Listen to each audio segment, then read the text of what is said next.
Christine Lagarde of the IMF, she made some comments saying that the world economy is in a dangerous new phase.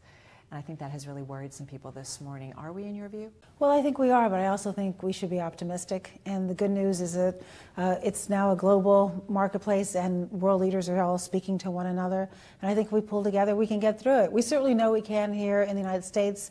We are resilient, we're determined, we're innovative, and I think we're going to pull through. How often do you guys talk about, though, a double-dip recession in the White House? Well, we talk about the economy every day. And the president meets with his economic advisors, both inside the White House and a wide range of folks from outside the White House to get their pulse and get a sense of what's really going on. So we've been concerned about the economy from day one. We made a lot of progress, brought ourselves back really from the brink of a depression when the president first took office. I mean, if you think about it, the 6 months before he came in, we lost 4 million jobs in this country.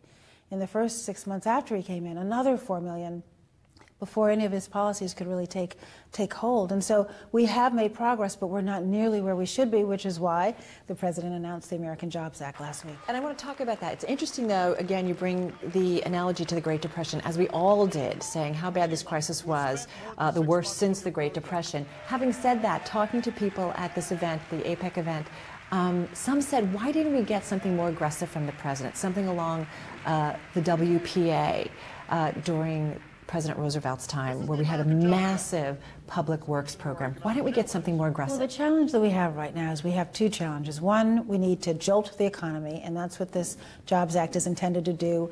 If they pass it, immediately we're going to see jobs produced, and that's what we need. You have no doubt about that. Absolutely no doubt. And not only, just don't take my word for it, take a wide range of economists who've all looked at this plan and are very confident in what it will do. But the other thing we have to do is we've got to get our debt under control. And so that's this balance, and what we believe is we should be strategically continuing to invest in innovation and education and our infrastructure and all of the components of the American Jobs Act, which I hope we'll get into. But at the same time, we cannot afford to have exorbitant public spending when we need to bring our debt down. That's the struggle, that's the challenge. I think this Jobs Act gets it just right. It is not the complete solution, but it is a very important step in the right direction.